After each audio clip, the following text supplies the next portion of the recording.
moving on to Malvern Hill, we need to do a bunch of work to clean up after the mess that is Gaines Mill and the deployment setup for it.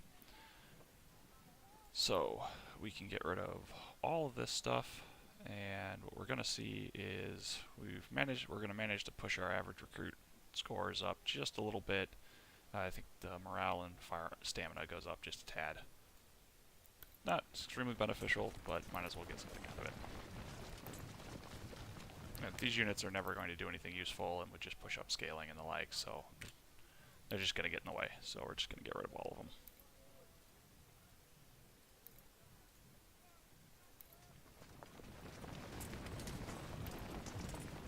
Also, some of you may have noticed I forgot to actually give my general the perk. It didn't end up mattering at Gaines Mill, but...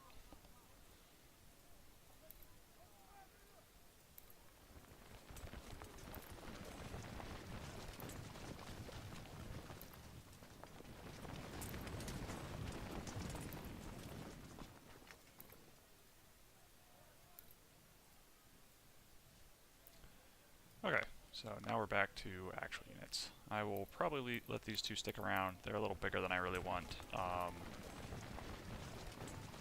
Really not. I could get rid of them. I might after Malvern Hill, I'm not sure. They're just very large, and I don't have enough guns for most things to use them. I guess maybe eventually I'll get enough 24 pounders or something, but we'll see. So we're only really going to use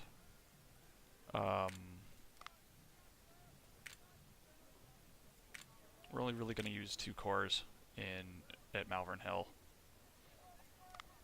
You can use 3, but they come in a little late, and 2 is enough.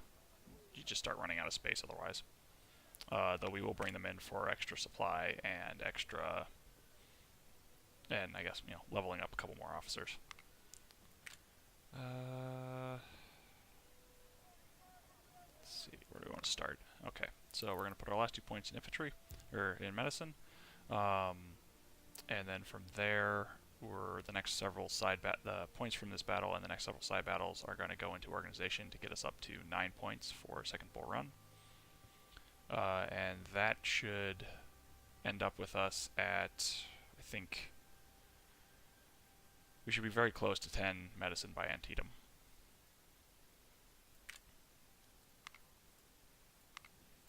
In terms of armory,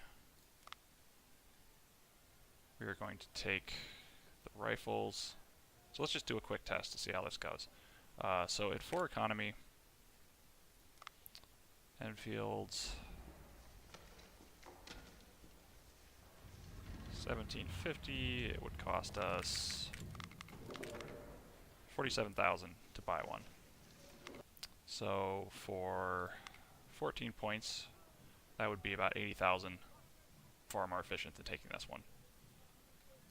You could do it for the cannon. I don't think I'm going to need the cannon. You capture so many of these from the Union that you don't really need to buy any. And good rifles are always in low supply. We're in a little bit better shape, but we still have a lot of men using Springfields, and we want to get away from that if we can. In terms of armory, don't need to buy anything here. I'm going to buy up the Whitworths. We're getting close to the point where I might stop buying Whitworths, just because we want to switch over fully to the scoped units, but these will still be useful for a little while. And so we have it 192, 191, so we're got exactly where we wanted to be, so we'll be able to put 2 units of those on the field.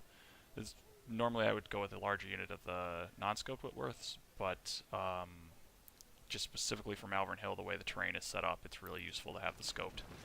These guys aren't 2-star, which is a little worrying. They may have to pull back and do something else from what I want them to do, but we'll see. So for the rest of the armory, I don't care about anything in here.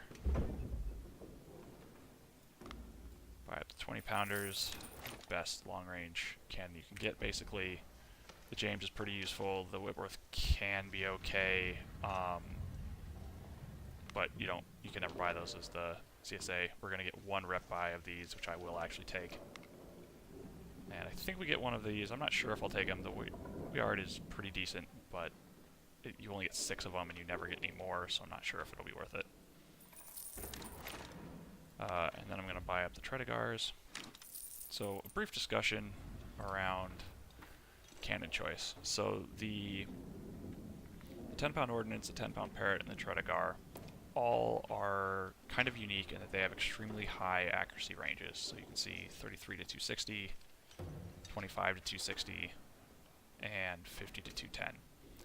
So what that means is sort of the way the damage calculation works on a basic level is you take the weapon damage of 23 and then multiply that by a random number between 33 and 260. There's some other stuff that goes on in there that I won't get into. It's more complex than it really is necessary to play. But basically, you have a chance of rolling pretty low. It's what, 5 or 6 damage, I think. So 33 divided by 100 times 23 is what I'm doing there. And same thing with the 260. So you have a pretty high damage range. If you compare that to Napoleon, you have a low of 10 and high of 52. Your damage is much higher, so the average damage works out, but it's a little more consistent. You can really see this with, say, the 20-pound Parrot, where you have a 16 to 39 with a 73 damage. So you're going to be doing pretty consistent damage there. That's actually why I don't care for the Whitworth, is you're doing something like, I think it's like 6 to 12 damage per shot, so you're always doing that damage, but you're never doing a whole lot of it. That's actually, worse than, if you're taking range out of the equation, that's worse than the 6-pounder. All of those values are out on the mechanics post that I've linked in the past, if you want to take a look at all that. So going back to these three, you've got a couple options. The 3-inch fires faster, does a little bit less damage, but it's shorter ranged.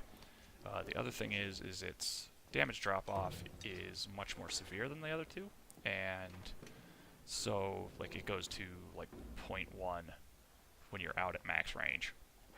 So it's very poor at counter battery fire. It does okay at canister range, does pretty well at medium range, and then drops off pretty hard. 10-pound Parrot is sort of the inverse. It's not great at canister. It's, I'll say, okay at shell, but it's not great at it. And then its damage curve actually goes up at the past 1,500 yards. So this cannon is always best used at maximum range. It's actually better at this than the Tredigar, but the reason I'm buying Tredigars and not 10-pounders, well, there's 2 reasons. One, I will capture dozens of these over the course of the campaign. It's one of the main things the Union Army ends up using. And the Tredigar is a little more, well, does a little bit less overall damage at the maximum range. It's a little bit more consistent, as you can see by the 50 to 210 as opposed to the 25 to 260. And it's going to be better at medium and close ranges. It's not where I really want to be using the cannon, but gives me a little more flexibility. In terms of the other cannon, 6-pounders and 12-pounders can do alright at close range, so nothing spectacular. Napoleons can do alright at close range. I know a lot of people really like them. I don't care for them very much. While they have a very long range, their damage values at the end of that range are terrible. If I had my choice, I would pretty much just be using 24-pounders and 20-pounders. But unlike the Union, you don't get enough of them. I've been buying every single one of these that's available, and I still only have 3. If we're really lucky, we might get some here, or maybe a few at Second Bull Run and Antietam. Even the AI doesn't equip them a whole lot this early. So let's see. We bought everything up. Don't need anything here. Still at 70,000. We've got tons of officers. So let's get. Yes, sir. It's good enough. So while I'm a little under on efficiency, I kind of give up on keeping very high level units completely efficient, just because I'd have to put a pretty valuable officer on them, and cavalry units are fragile enough, you will end up losing those officers in most cases.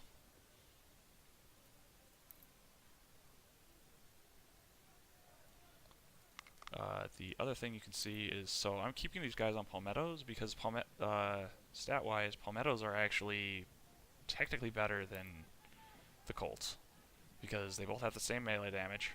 Their stats are basically identical, except for that the damage rating on the palmetto is much higher than the Colt.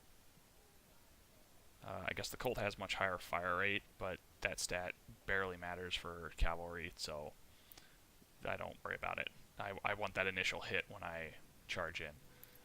The only reason I'm using these is because they're free. Let's see, so I'll give the perks. These guys. Get you a general back in command. Sir, yes, sir!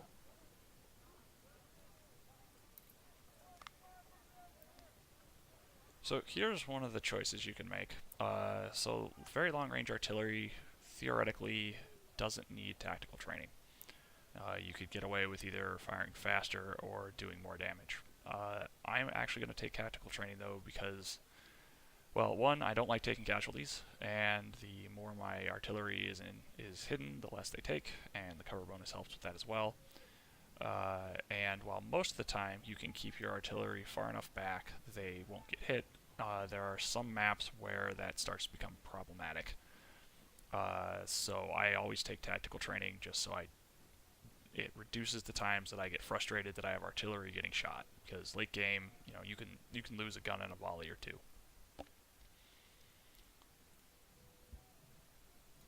So if you're fine with a little more casualties, or you want just more damage, like if you were setting up like a dedicated Whitworth unit or something, like that unit would always be out of range.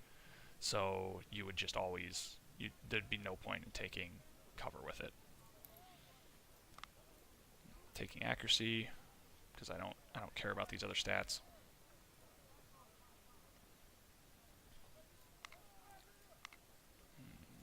Okay. The Colonel on you. This guy's sort of a weird case. So once you get Forest, the perks are auto-selected. So we got Discipline Training, which is useless. Shooting Training is alright, and Mounted Infantry is alright. Like, this unit actually is probably better suited to be a Dragoon. Like, technically the Sawed-Off is longer range, does pretty high damage. So I've been using them as semi-melee cavalry. I might end up switching them over, but I don't care for any of the carbines that are less than 300 range, just because they tend to get shot up by infantry a lot, so I always go with the Enfield. If you can get way late campaign when you can get the Spencer, that can also be worthwhile.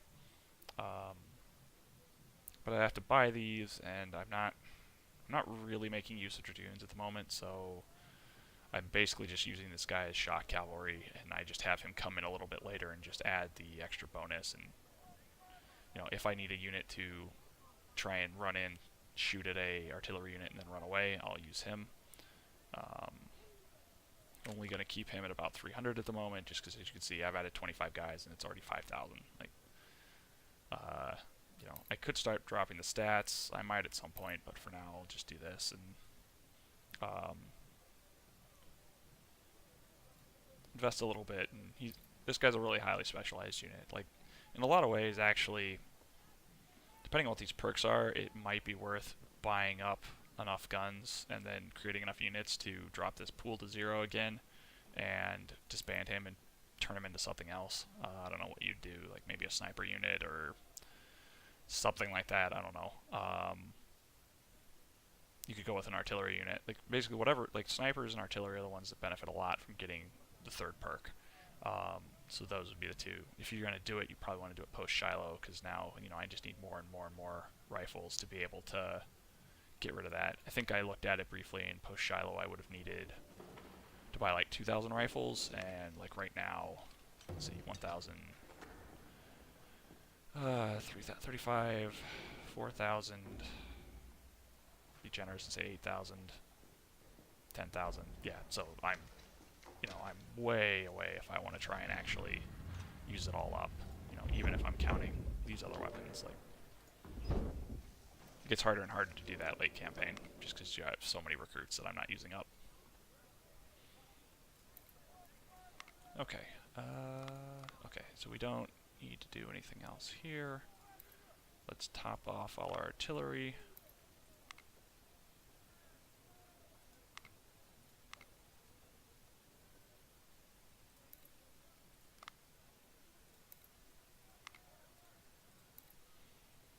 Swap your weapons and boost you up by 1.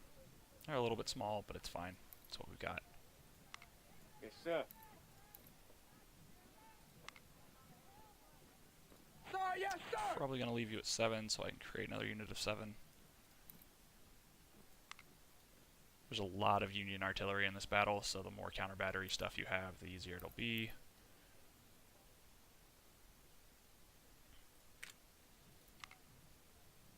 Okay, now to recombobulate things. I'm going to put a lot of my counter battery in the first corps, and then a lot of my more experienced units in the second corps. Because the second corps is going to be going on a long flank and won't take as many casualties. We've got 2,000 of those, and a bunch of Enfields. In terms of Lorenz's Enfields and Harper's Ferries, I don't care a whole lot. They're pretty similar guns. I'll give my better units the Harper's Ferries, though. Oops. Don't want to misclick that by accident. Oh, he's barely there, so we'll invest in a little. We're not going to go above 1,100. That'll be sufficient. You could if you wanted to. It'll probably push scaling up a little bit if that's a concern. Sir, yes, sir! These guys are a little big, but they'll take damage in this battle and drop back down again. Form line!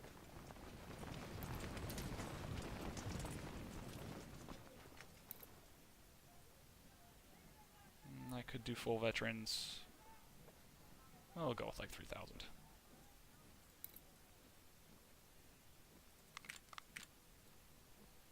Form line!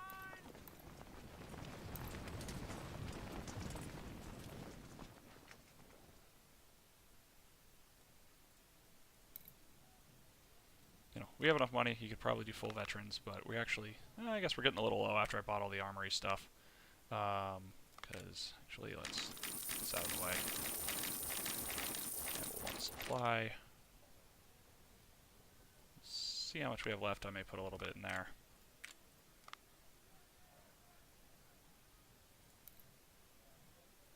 Oh, you can upgrade, I think.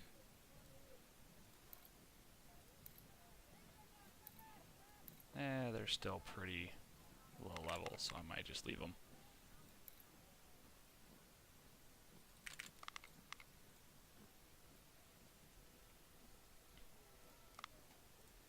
So that's the first corps. So these guys I'm probably just going to start putting rookies in for a little while, at least when they took pretty minimal losses. I don't care a whole lot about getting 3-star units. They're just too expensive to maintain, and it's not worth it. So if these guys stay mid-level, eventually I'll get a couple of 3 stars, but it's not something I focus on.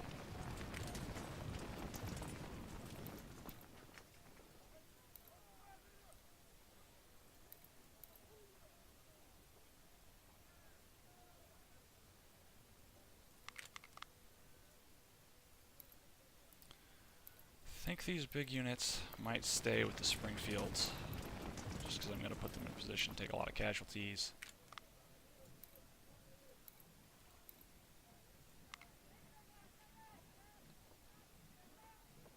More Harper's Ferries. Let's find another unit to upgrade. Sure.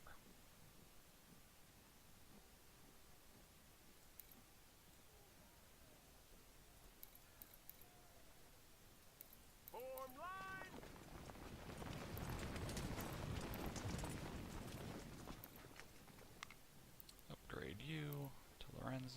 So I guess we have Enfields too.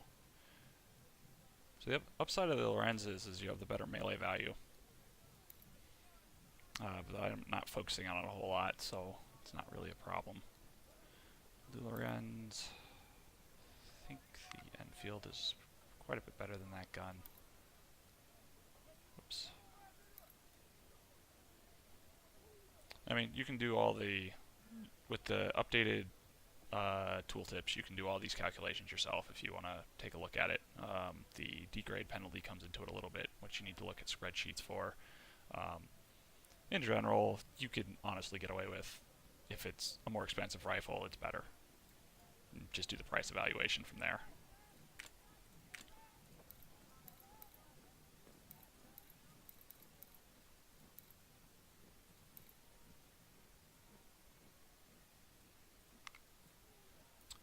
Okay, so now we need to fill out our, actually let's do a quick pass in terms of looking at command.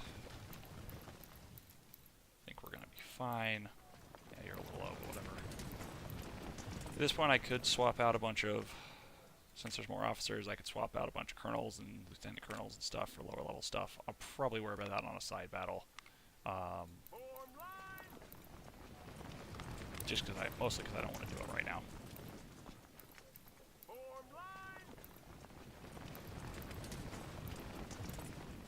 Okay, we're fine. So we need to build out 10 more units. So we'll do the artillery first.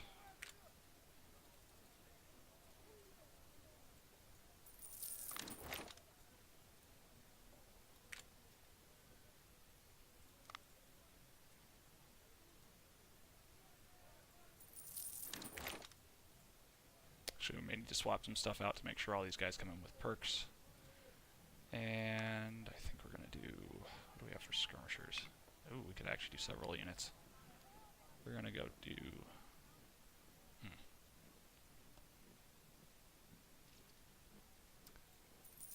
can do at least one. Debating if I bring a second one. It's probably getting into the realm where it's going to start pushing up the Union skirmishers. There's some on this map, not a lot. They're armed with crap, so it's not a big deal. Just debating how many of these guys I really, excuse me, how many of these guys I really need.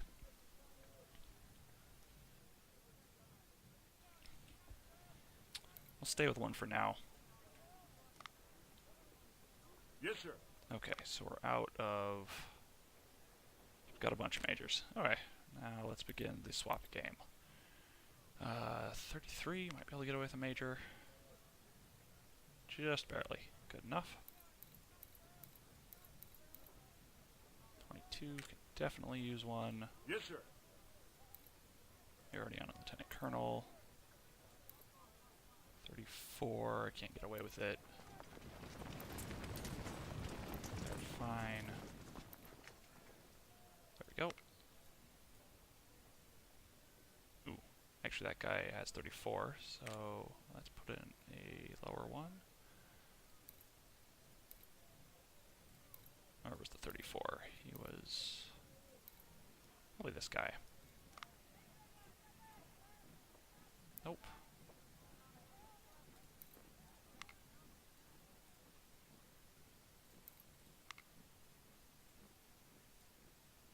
Oh, it must be the, it's the lower level of the commander.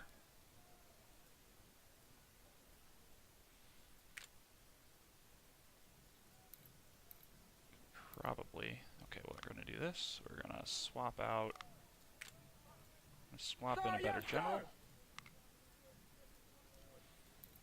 And now it's up to 52, and now we can swap in the major and be at 35 and be fine. So this is where the division commanders are starting to become more important. When we try and swap in these lower officers, then the division commanders boost. Puts us over the top.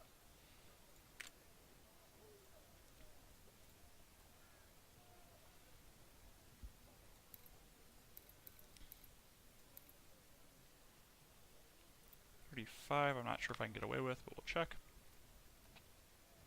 Nope. We'll put a lieutenant colonel in there. I think I freed up a colonel. Now that I think about it, I don't remember, but definitely don't need a general in charge.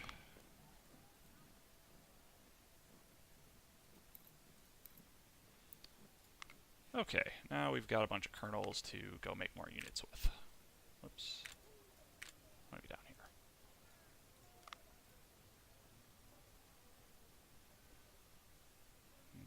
We'll use up our crappy rifles first. These are probably going to start getting phased out after this battle. Hopefully we should get enough that we don't need to use these anymore.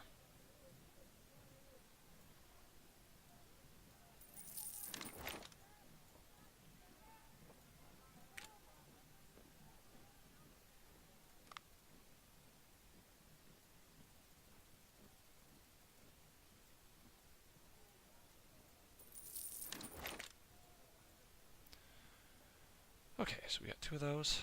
Now, probably more infantry down here. Oops. Need to level you up a little bit. Do we have enough? Alright, we're short.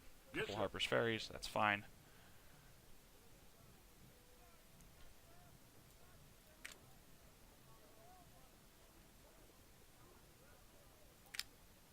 I think we're on to Enfields. Or I could do Springfields.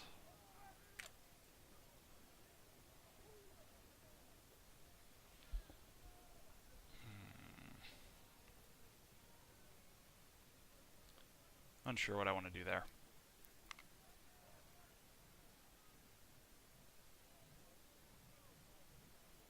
I'm just going to use them. Yes, sir.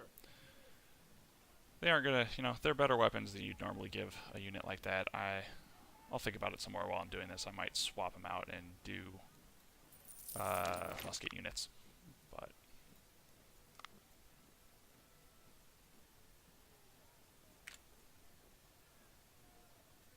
I think these guys will, even with just the 1 star and not great stats, these guys are going to perform fine.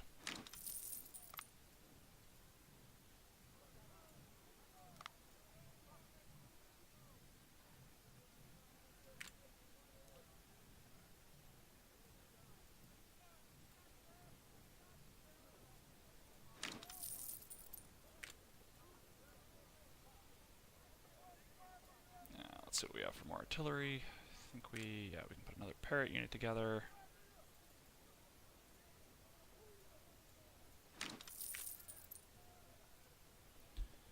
And then we have 1 slot left. I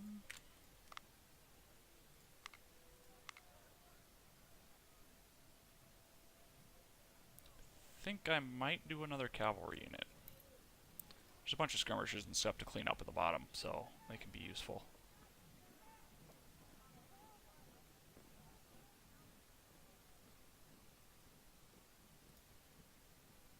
Guess we only have 15,000.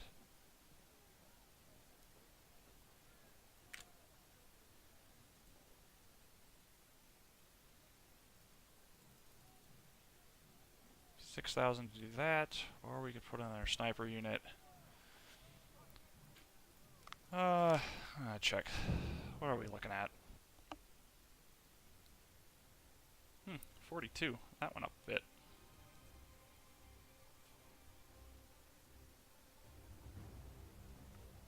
So, I believe after I deleted all the ballast units, or the junk units, we were looking at about 37, and now we've added 4K men. Guns hasn't moved up at all. That's a little bit more, that's a little oversized. I'm not thrilled about that. It's probably these big units.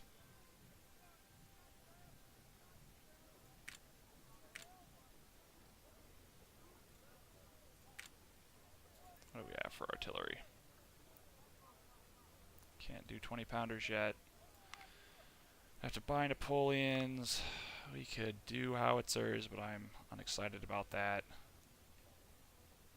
Could do the 10-pounders.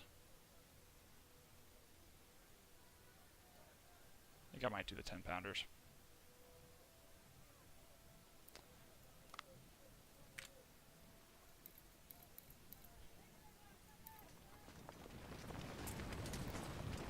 I just want to see something. What happens if we pull these guys?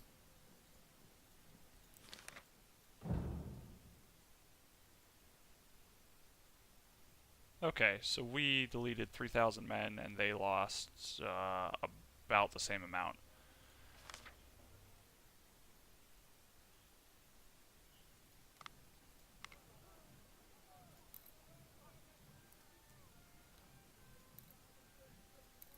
Very tempted to reduce these guys.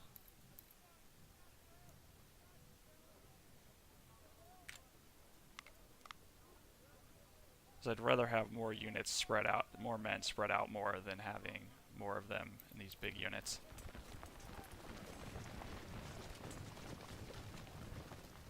Yeah, we're going to delete anything over 1,300. So what are we looking at right now? 22, 28, 21. That's fine. Yeah, we're going to get rid of these.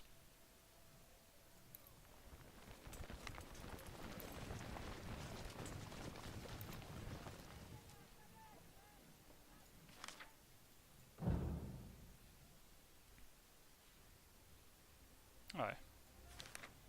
So 37, 807 still, you know, we're right around the scaling point. Let's re-add these guys. Let's see, what did that do to us? Alright, points went up a little bit.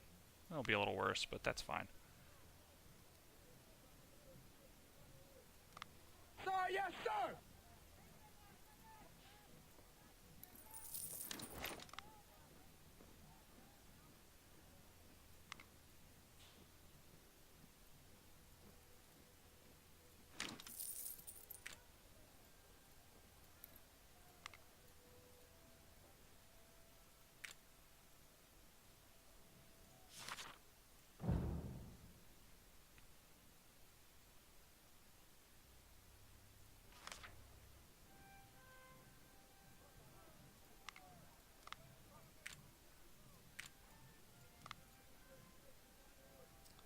Add a few more of these. Yes, sir.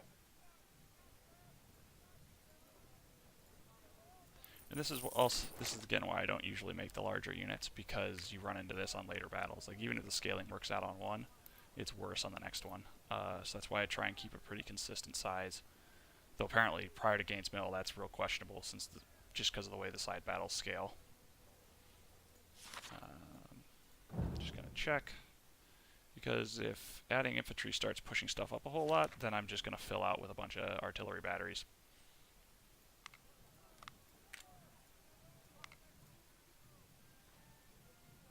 And, I mean, if you are adverse to doing this sort of thing or just don't want to deal with it, then you could very easily just go in with, you know, 30,000 to 42,000 and be just fine. That's still a completely doable battle. Okay, these last units are going to be using Springfields.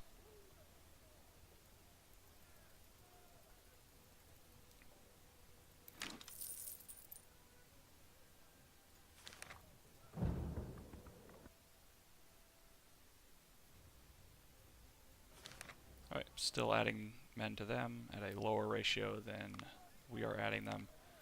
That's good.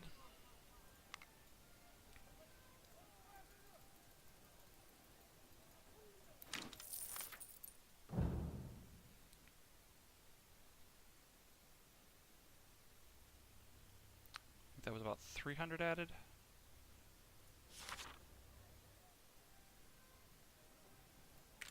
I'll try something different.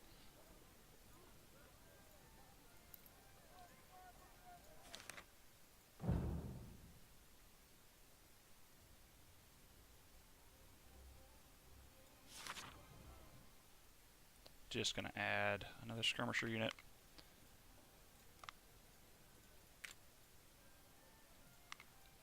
Yes, sir.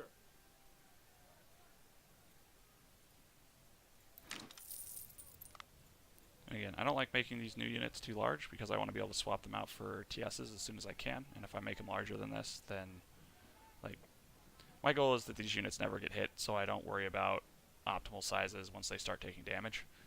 So I just keep them a little smaller, and then I swap them out for TSs as soon as I have them available.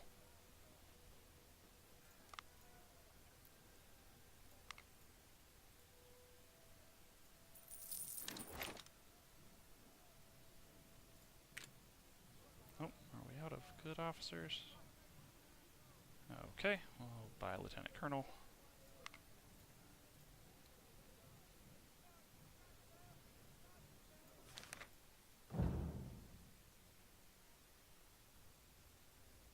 Okay, move stuff up a little bit, but within a respectable range. We're probably adding men to the artillery, but which is not the greatest idea here, but that's alright.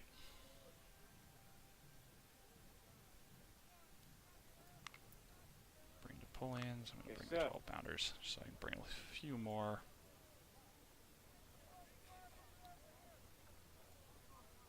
I could probably be swapping some more majors in, and avoiding buying this, but buying lieutenant colonels is always fine.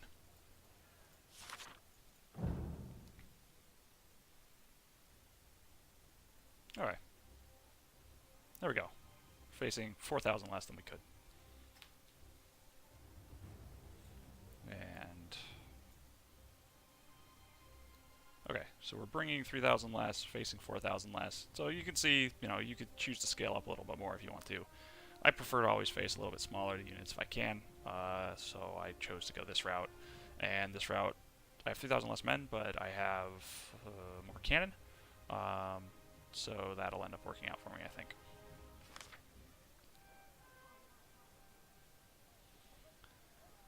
Now the fun of shuffling.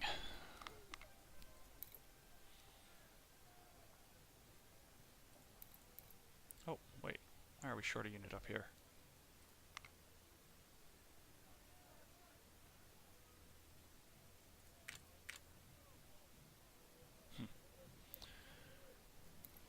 Okay.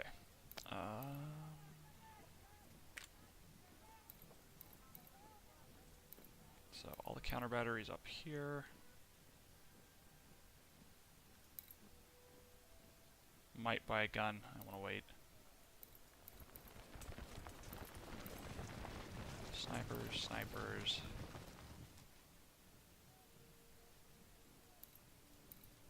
These units can go. I'm going to store stuff in here for now.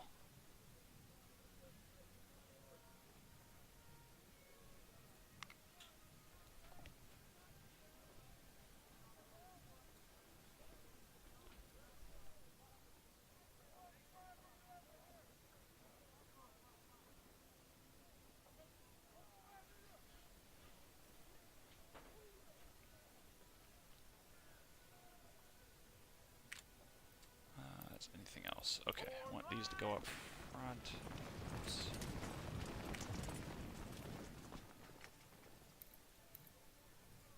I've got a lot of units up here. I may have to swap some back. Okay, the cavalry do not need to be in this corps at all.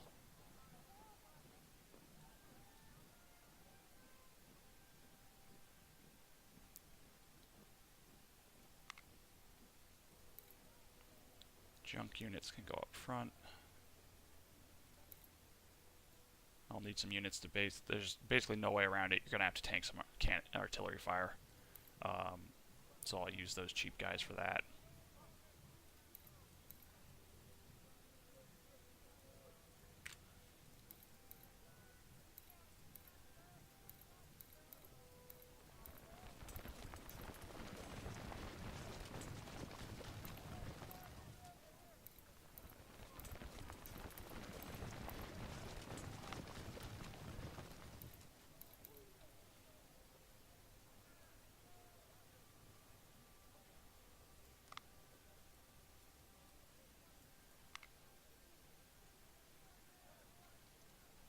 How much infantry does that actually leave us back here? 2, 3, 4, 5, 6, 7, 8. It's a little low. I'm going to make another one.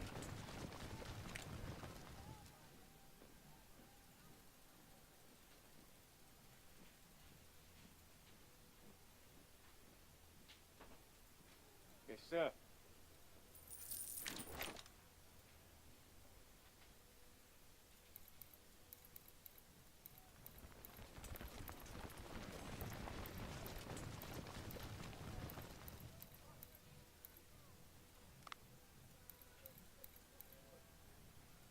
Probably have more infantry up here than we really need. Maybe that's it. 1, 2, 3, 4, 5, 6, 7, 8, 9, 10, 11. We really need that much up there.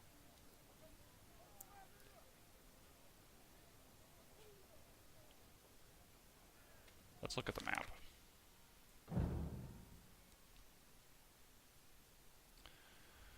So, we need like 3 here, 4 here, an extra 3 to 4 to go into this spot. So 4, 7, 11. Okay, 11 there will work. So when we come around, need something like, we had what, 9 in the backside? So I think do 3, 6, 9. It's a little tight. Oh, because, oh right, want some up here. So if we do 3, 6, 9, it's a, yeah. It's a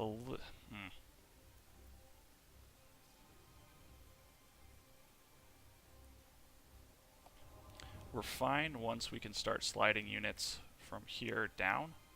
I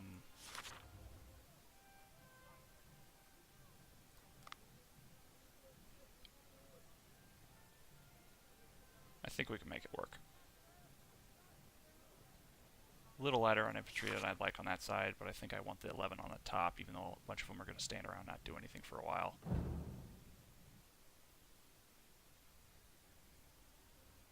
Yeah, that's acceptable.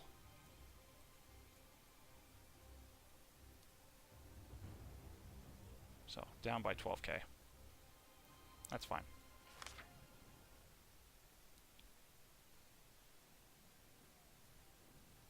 Okay, I'm going to have to do a bunch of renaming. I'll probably do that off camera.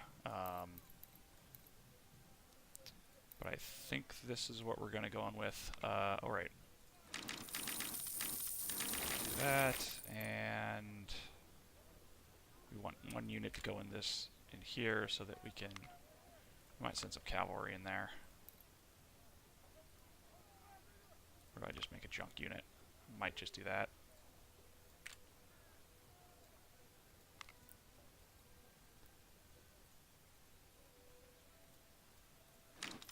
Yeah, I'm just going to put him in here, then we get the supplies coming in, and then I get my my cavalry shows up a little earlier, so. Okay, another longer camp video, but hopefully that gives some more insight into how I set things up. And I'll be back with the battle later.